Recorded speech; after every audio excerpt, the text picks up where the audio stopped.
రాష్ట్రంలో ఉన్నటువంటి అన్ని అసెంబ్లీ స్థానాల్లో అన్ని పార్లమెంటు స్థానాల్లో కూడా మొదట లేకుండా ఉంటే రెండో స్థానంలో వచ్చేటువంటి ఏకైక పార్టీ నాకు తెలిసి ఒక వైఎస్ఆర్ కాంగ్రెస్ పార్టీని అనుకుంటున్నా.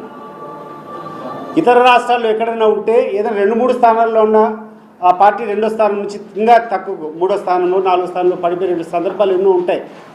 కానీ this is the first instance where 175కు 175 స్థానాల అసెంబ్లీ, 25కి 25 పార్లమెంట్ స్థానాల్లో మొదట లేదా రెండవ స్థానంలో వచ్చినటువంటి పార్టీ వైఎస్ఆర్ కాంగ్రెస్ పార్టీ. ఇంతకంటే హోదా ఏం కావాలయ్యా? ప్రధాన ప్రతిపక్షం అని చెప్పేదానికి ఇంతకంటే ఏమి ఎగ్జాంపుల్ కావాలా అని చెప్పి నేను అడుగుతున్నా. ఈరోజు జగన్మోహన్ రెడ్డి గారు పోరాడడం ప్రధాన ప్రతిపక్ష స్థాయి కావాలంటే హంగుల కోసరం కాదు. జగన్మోహన్ రెడ్డికి కావాల్సినటువంటి అన్ని హంగులు ఉన్నాయి. ఆయనకు ₹1 అదనంగా నీకు బత్తాలు అవసరం లేదు, నువ్వు ఇచ్చేటువంటి ఫెసిలిటీ అవసరం లేదు, నువ్వు ఇచ్చేటువంటి పిఏలు అవసరం లేదు, నీ అలవెన్స్లు అవసరం లేదు. కేవలం మేము కోరుతూ ఉండేది అసెంబ్లీలో ప్రజల తరపున పోరాటం చేయడానికి సరైనటువంటి సమయం ఇచ్చేదానికోసమే ఈ యొక్క పోరాటం. దీన్ని పక్కన పెట్టి రకరకాలుగా మీరు మాట్లాడుతున్నారు. నేను ఒకటి అడుగుతున్నాను పవన్ కళ్యాణ్ గారిని. నిన్న పవన్ కళ్యాణ్ గారు కూర్చొని ఏదో మాట్లాడతా ఈ 5 సంవత్సరాలు ప్రధాన ప్రతిపక్ష హోదా వచ్చేటువంటి సమస్య లేదని చెప్పి మాట్లాడాడు. ఈ రాష్ట్రంలో ఉన్నటువంటి ప్రజలకు జగన్మోహన్ రెడ్డి తర్వాత ఏ నాయకుని మీదన్నా కొంచెం అంతో ఇంతో నమ్మకం ఉందంటే పవన్ కళ్యాణ్ గారు. ఎన్నో మాటలు మాట్లాడారు, ప్రజలు కూడా అతన్ని నమ్మారు. చంద్రబాబు నాయుడు మీద నమ్మకం లేకపోవడం వల్ల చంద్రబాబు నాయుడు ఏమేమి అబద్ధాలు చెప్పాలో అవన్నీ పవన్ కళ్యాణ్ నోటితో చెప్పించారు. ఈరోజు పవన్ కళ్యాణ్ గారు ఒకసారి ఆలోచన చేయండి, ఏం మాట్లాడుతున్నారు మీరు? చంద్రబాబు నాయుడు గారు మీతో చెప్పినటువంటి హామీలన్నీ ఏమైనాయి? వాటి మీద మీరు యుద్ధం ప్రకటించాల్సిన అవసరం ఉందా లేదా? మీరు పోరాటం చేయాల్సినటువంటి అవసరం ఉందా లేదా? పచ్చి అబద్ధాలు మీ నోటితో చంద్రబాబు నాయుడు చెప్పించారు. అది వదిలిపెట్టి, ఆయన మీద పోరాటం చేసేది వదిలిపెట్టి, ప్రజల కోసం ఆరాటపడేటువంటి జగన్మోహన్ రెడ్డి గారి మీద నువ్వు కూర్చొని ప్రధాన ప్రతిపక్ష హోదా రాదు అంటున్నావు. మరి నువ్వు పోషిస్తావా? నీకుంది కదా 21 స్థానాలు. మరి చంద్రబాబు నాయుడు గారు చెప్పినటువంటి అన్ని హామీలు ఈరోజు తొంగలో దొక్కినాడు కదా, నువ్వు పోషిస్తావా ఈరోజు ప్రధాన ప్రతిపక్ష హోదా? నీకు బాధ్యత లేదా? రా, ప్రజల తరపున పోరాటం చేయి, నీ యొక్క ఇమేజ్ను కాపాడుకో. నీ ఇమేజ్తో చంద్రబాబు నాయుడు గారు ఆడుకుంటున్నారు, గుర్తుపెట్టుకో. నీకు తాత్కాలికంగా ఏమన్నా ఈరోజు లబ్ధి జరుగుతుందనో కానీ శాశ్వతంగా నిన్ను రాజకీయంగా భూస్థాపితం చేసేటువంటి కార్యక్రమాలు జరుగుతున్నాయి తెలుగుదేశం పార్టీ చంద్రబాబు నాయుడు ద్వారా, అది గుర్తుపెట్టుకో. రెండవది, ఆమె షర్మిల ఏదో మాట్లాడుతూ ఉంది. ఏందమ్మా నువ్వు ఎక్కడికి పోతున్నావు? ఏం చేస్తున్నావు? నువ్వు ఏ పార్టీలో ఉండవు? అసలు నీ బాధ్యత ఏంది? నువ్వు కాంగ్రెస్ పార్టీలో ఉండవా, లేకుండా ఉంటే నువ్వేమైనా చంద్రబాబు నాయుడికి చెంచాగిరి చేస్తాండవా? రాజశేఖర రెడ్డి గారి కూతురు నువ్వు, అది గుర్తుపెట్టుకో. ఏం మాట్లాడుతున్నావు? నీ వ్యక్తిగత సమస్యలు ఉంటే నీ ఇంట్లో చూసుకో, కానీ నీ వ్యక్తిగత సమస్యలను దృష్టిలో పెట్టుకొని కావాలని చెప్పి నీ ఏదో కోరికలు తీరాలని చెప్పి జగన్మోహన్ రెడ్డి మీద మాట్లాడడం ఎంత హాస్యాస్పదంగా ఉంది. ముఖ్యంగా చంద్రబాబు నాయుడు గారికి ఏ రోజో క్రెడిబిలిటీ పోయింది. ప్రజల్లో ఎప్పుడు కూడా చంద్రబాబు నాయుడు గారి మీద సదభిప్రాయం లేదు. ఆయన మాట నిలబెట్టుకునేటువంటి వ్యక్తి కాదు. కానీ ఈరోజు అదే దావకు అదే కోవకు ఆయన నమ్ముకునేటువంటి ఇద్దరిని తీసుకొని వస్తున్నాడు. ఒకటి పవన్ కళ్యాణ్, 2 షర్మిలమ్మ. ఈరోజు నేను ఒకటి అడుగుతున్నాను స్పష్టంగా. ఒక వివాదం జరుగుతూ ఉంది. జగన్మోహన్ రెడ్డి ప్రతిపక్ష హోదా కోసం ఈరోజు పోరాటం చేస్తూ ఉన్నాడు. మిమ్మల్ని కరెక్ట్గా నిలదీస్తున్నాడు. నాకు ప్రతిపక్ష హోదా ఇస్తేనే నేను వస్తాను, లేకుండా ఉంటే నేను రావడం వల్ల ఏం మేలు జరుగుతుంది రాష్ట్రానికి? ఏం మేలు జరుగుతుంది ప్రజలకు? నేను ఆడొచ్చి అసెంబ్లీలో కూర్చోవడం వల్ల కాదు, నేను సమర్థవంతంగా ప్రజల యొక్క సమస్యలు మాట్లాడేదానికి నాకు సమయం దొరికితేనే దానికి న్యాయం చేసేటువంటి వాడిని అవుతాను. కానీ ఊరికే ప్రేక్షక పాత్ర ఆడు కూర్చొని కుర్చీలో కూర్చుంటే ఏమొస్తుంది? షమ్లా గారు కూడా ఆలోచన చేయండి, పవన్ కళ్యాణ్ గారు ఆలోచన చేయండి. మీరు సమర్థవంతమైన చర్చలు చేయాలనుకుంటున్నారు. సమర్థవంతమైనటువంటి చర్చలు ఏ రకంగా జరుగుతాయి ఈ రాష్ట్రంలో? ప్రధాన ప్రతిపక్షం ఎవరు?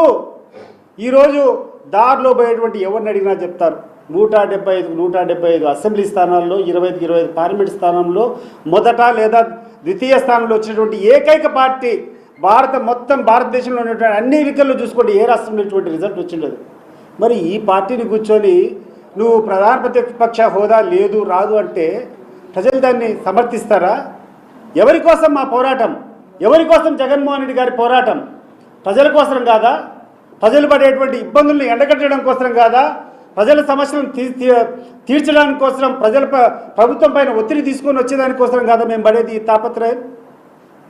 దీన్ని పక్కన పెట్టుకొని కొంతమంది బ్రోకర్లు మాట్లాడుతున్నారు.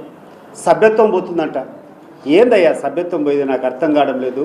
ఒక వెంట్రుకతో సమానంగా సోనియా గాంధీతో ఆ రోజు ఒక మాటకు వచ్చేసిన తర్వాత తృణప్రాయంగా ఇట్లా ఎంపీకి ఎమ్మెల్యేకి ఇట్లా రాజీనామా చేసి పులివెందుల అసెంబ్లీకి 1,00,000 ఓట్ల పైన మెజార్టీతో గెలిచినటువంటి పార్టీ అయ్యా వైఎస్ఆర్సీపీ, కాంగ్రెస్ పార్టీ. అధికారంలో లేకుండా ఈ దేశంలోనే అత్యధిక ఆధిపత్యం చెలాయిస్తున్నటువంటి సోనియా గాంధీ మీద ఛాలెంజ్ చేసి కడప పార్లమెంట్లో పోటీ చేస్తే 5 లక్షల మెజార్టీతో గెలిచినటువంటి చరిత్ర అయ్యా జగన్మోహన్ రెడ్డిది. ఆయన ముందరేది మీరు ఫ్రూట్ పోతున్నారు? ఆయన ముందరా మీరు మాట్లాడేది? గుర్తుపెట్టుకోండి, ఎవరితో మాట్లాడుతున్నారు, ఏం చేస్తున్నారు అనేది గుర్తుపెట్టుకోండి. ఈరోజు మేము ఈ సమస్య పరిష్కారం కోసం మేము ఒక పక్క పోరాటం చేస్తానే, ఎవరికైనా సమస్య వచ్చిన తర్వాత కోర్టులకు పోయి సమస్య పరిష్కారం చేసుకోవడం ఆనవాయితీ.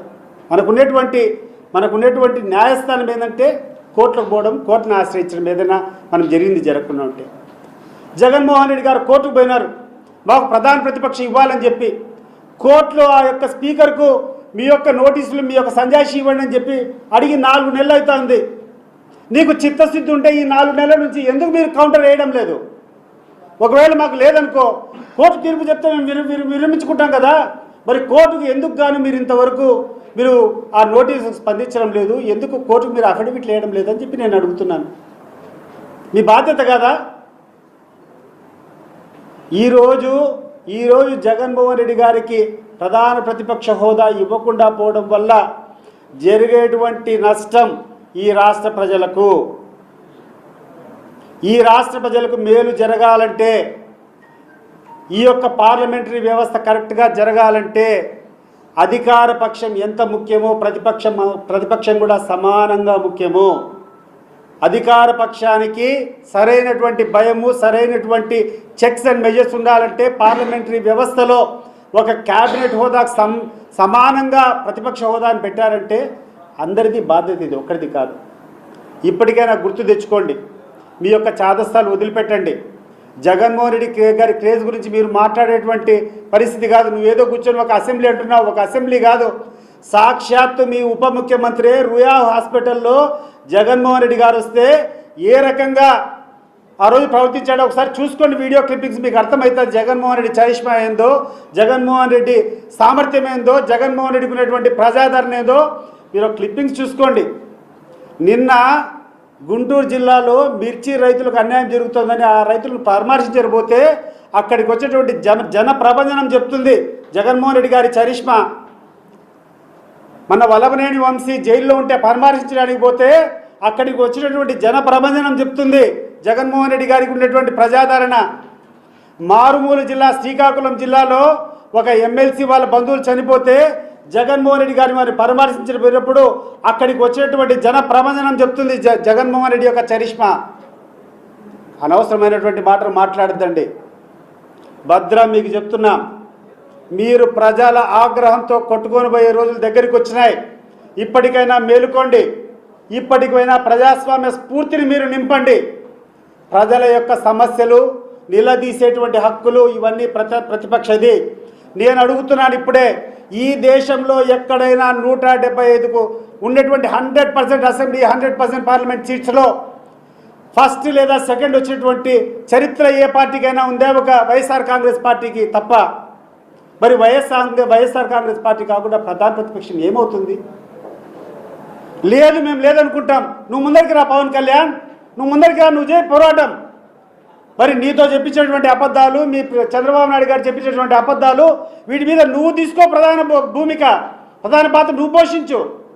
అది వదిలిపెట్టి ఏమనుకుంటున్నారు ఈరోజు ఎక్కడి పోయినా చాలా చీప్గా అనుకుంటున్నారు. పవన్ కళ్యాణ్ గారు మీరంటే మాకు కూడా కొంచెం అభిమానమే. మా జగన్మోహన్ రెడ్డి గారి తర్వాత ఈ రాష్ట్రంలో కొంచెం ఏదైనా కొన్ని విలువలు ఉన్నాయంటే నీ మీద నేను అనుకోని ఉన్నాను ఇన్ని రోజుల వరకు. కానీ ఈరోజు మీరు చేస్తున్నటువంటి ప్రవర్తన చూస్తూ ఉంటే ప్రజలు అనేక రకాలుగా కామెంట్ చేస్తున్నారు నీ గురించి. మేలుకో, నువ్వు మేలుకోకుంటే చంద్రబాబు నాయుడు గారు నిన్ను భూస్థాపితం చేయడం గ్యారంటీ, గుర్తుపెట్టుకో. అంటే షర్మిలమ్మ గారు నేను చెప్తున్నాను, నువ్వు చేసేటువంటి విధానం కరెక్ట్ కాదు. నువ్వు చేసేటువంటి విధానము నీ యొక్క వేరేది ఏదైనా ఉంటే చూసుకో. అసలు కాంగ్రెస్ పార్టీ విధానం ఏందమ్మా? నువ్వు కాంగ్రెస్ పార్టీకి కాంగ్రెస్ పార్టీకి నువ్వు అధ్యక్షురాలువా, లేకుంటే నీ సొంత అజెండాతో నువ్వు నడిపిస్తున్నావా?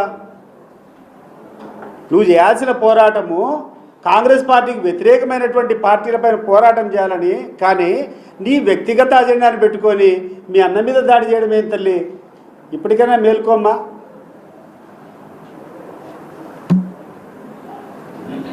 సార్, ఇది రాజ్యాంగంలోనే లేదు నిబంధన అని అంటున్నారు సార్. అంటే 10% సీట్లు మాత్రమే ప్రతిపక్షం దాని గురించే దానికోసం అని చెప్పి మేము కోర్టుకు పోయినాం. ఇఫ్ యు ఆర్ రెస్పాన్సిబుల్, నీకు ఏమాత్రం చట్టాల మీద గౌరవం ఉంటే కోర్టు ఇచ్చినటువంటి నోటీసుకు నువ్వు సమాధానం చెప్పాలన్నా లేదా కౌంటర్ అఫిడవిట్ వేయాలన్నా లేదా? ఒక అంశం పైన ఇదే ప్రధాన ప్రతిపక్ష హోదా పైన వైఎస్ఆర్ కాంగ్రెస్ పార్టీ కోర్టుకు పోయింది. కోర్టు నుంచి స్పీకర్కు నోటీసులు వచ్చినాయి. దీనికి మీ యొక్క రిప్లై ఏంది, మీ సంజాయిషి ఏంది అని చెప్పి. మరి ఎందుకు స్పందించలేదు? అంటే మీకు విలువ లేదా కోర్టు మీద? లేదని చెప్తున్నావు కదా, అదే సమర్పించు నువ్వు కోర్టుకు. Let court tell. ఇప్పుడు నీతో పాటు సమాంతరంగా మీ దగ్గర మాట్లాడుతున్నాం, మేము కోర్టుకు కూడా పోయినాం, కోర్టును కూడా ఆశ్రయించినాం. కోర్టుకు ఆశ్రయించిన తర్వాత కోర్టు స్పీకర్ను దాని మీద ఇంప్లీట్ కమ్మని చెప్పింది, వాళ్ళ యొక్క సంజాయిషి ఇమ్మని చెప్పింది. మరి ఎందుకు అని ఇవ్వడం లేదు? దీనికి ఏంది కారణం చెప్పు? ఎవరు తీర్చాలా? ఒక డిస్ప్యూట్ ఉండేటప్పుడు ఆ వివాద పరిష్కారం ఎవరు చేయాలా? కోర్టే కదా. మరి కోర్టు నుంచి స్పీకర్కి వచ్చినాయి కదా, మరి స్పీకర్ ఎందుకు స్పందించలేదు? నీకు సరైనటువంటి సదుద్దేశం ఉంటే నువ్వు కోర్టుకు అఫిడవిట్ నువ్వు సబ్మిట్ చేసుకొని నీ వాదన వినిపించి నువ్వు కరెక్ట్ అయితే మేము కూడా వినుకుంటాం. ఈరోజు మేము దేనికోసం పోరాటం చేస్తున్నాం? మా పోరాటం దేనికోసం ఒకసారి అర్థం చేసుకోవాలి అందరూ. మాకు ప్రధాన ప్రతిపక్షం అయితేనే ఆ స్థాయిలో మైక్ ఇచ్చేటువంటి అవకాశం ఉంటుంది. ఆ స్థాయిలో మేము నిలదీసేటువంటి పరిస్థితి ఉన్నప్పుడే ప్రజలకు మేలు జరుగుతుంది. ప్రజలకు మేలు జరగాలని చెప్తున్నాం.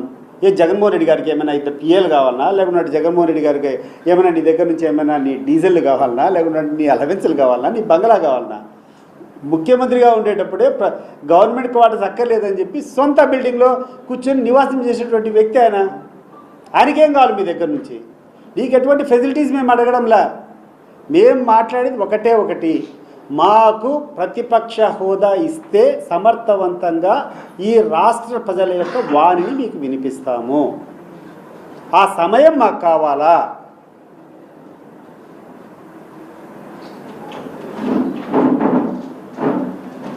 ఎనీథింగ్